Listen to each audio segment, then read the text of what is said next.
Subscribe now and press the bell icon. Never miss an update.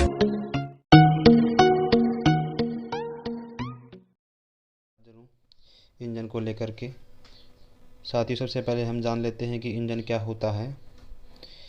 Engine एक motor machine है जो रासायनिक ऊर्जा को ऊष्मा ऊर्जा को फिर से मैकेनिकल ऊर्जा में बदलने का कार्य करती है।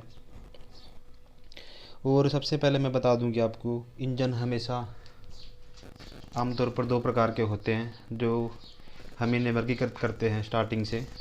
सबसे पहले आईसी इंजन, उसके बाद होता है एक्सटर्नल कम्बशन इंजन यानी कि ईसी इंजन।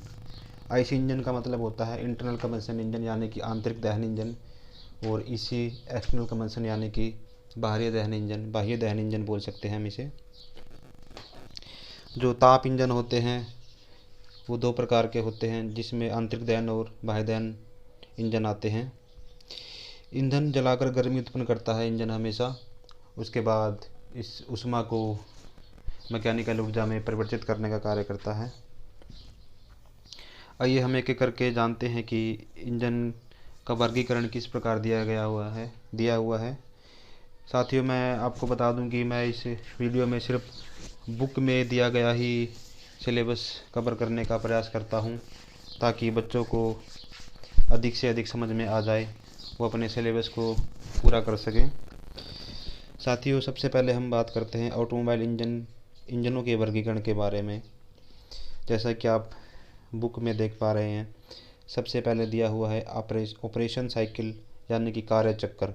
ऑपरेशन के आधार पर इंजन कितने प्रकार के होते हैं, ऑपरेशन साइकिल के आधार पर इंजन कितने प्रकार के होते हैं।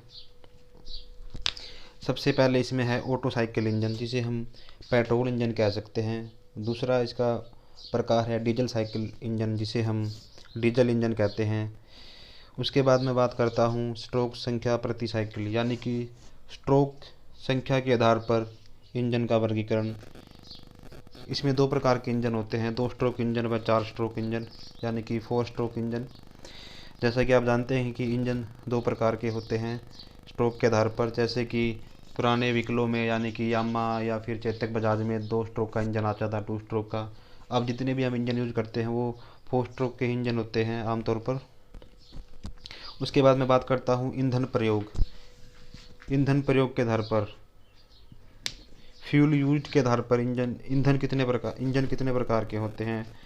साथियों, ईंधन प्रयोग के आधार पर मैं बात करता हूं तो पेट्रोल इंजन, डीजल इंजन व गैस इंजन। हम पेट्रोल इंजन को गैसोलीन इंजन भी बोल सकते हैं।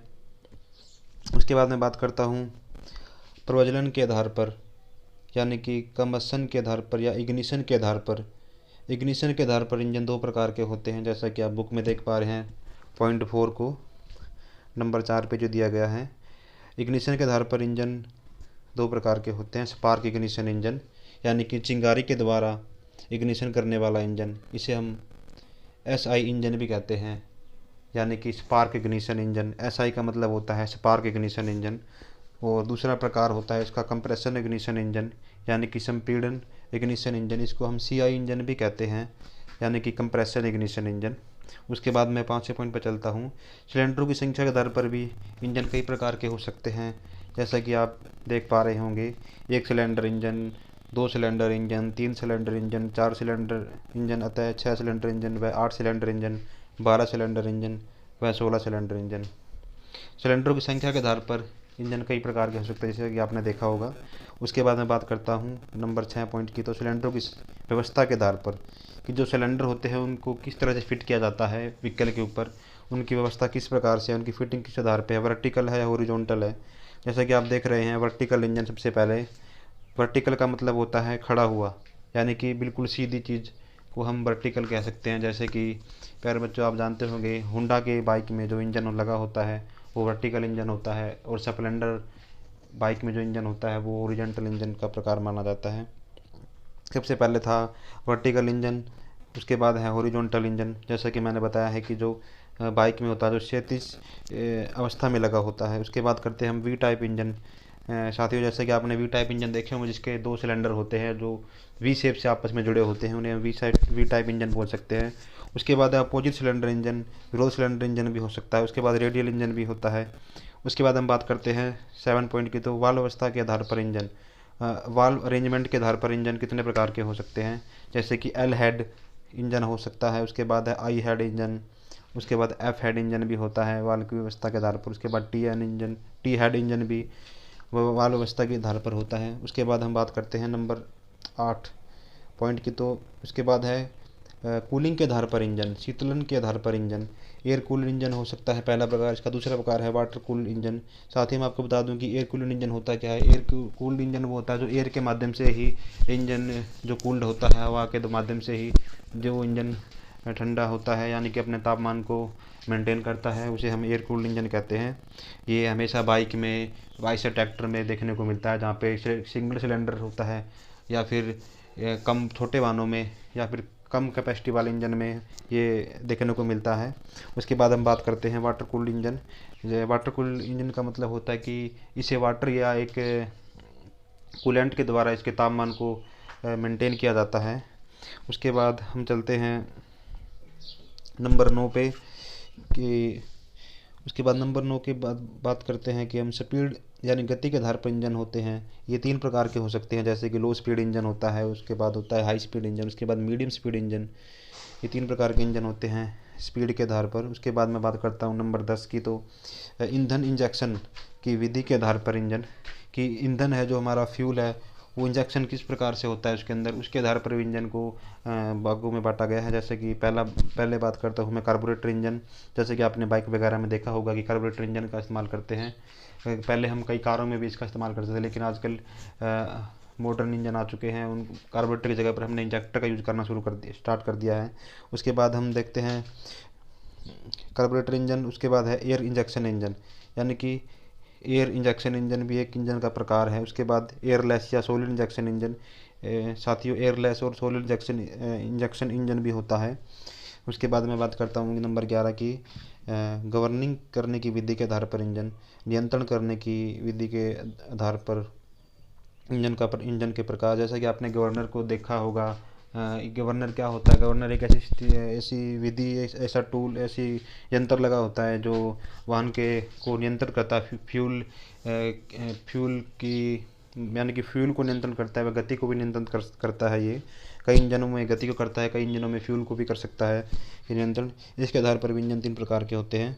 पहला हीट और मिस गवर्निंग इंजन, हीट और मिस नियंत्रित इंजन होता है। उसके बाद होता है गुणात्मक नियंत्रित इंजन, उसके बाद आता है मात्रात्मक नियंत्रित इंजन। ये 3 प्रकार के होते हैं गवर्निंग के आधार पर।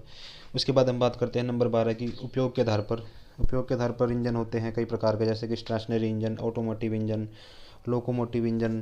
जैसे सबसे पहले बात करता हूँ स्टेशनरी इंजन की। स्थिर इंजन होता है ये, यानी कि जो वाहनों में उपयोग नहीं होता है, यानी कि खेतों वगैरह में उपयोग होता है, हमें इसे स्टेशनरी स्थिर इंजन कहते हैं। उसके बाद ऑटोमोटिव इंजन जो वाहन में उपयोग होता है, यानी कि जितने भी वाहन होते हैं ऑटोमोबाइल में उपयोग होता है, उसे हम ऑटोमोटिव इंजन कहते हैं। उसके बाद हम लोकोमोटिव की बात करते हैं, तो लोकोमोटिव इंजन रेल में उपयोग किया जाता है, जैसे कि नाम से पता चल रहा है। उसके बाद मैरीन इंजन जो समुद्री जहाज़ों में उपयोग किया जाता है, इसे हम मैरीन इंजन कहते हैं।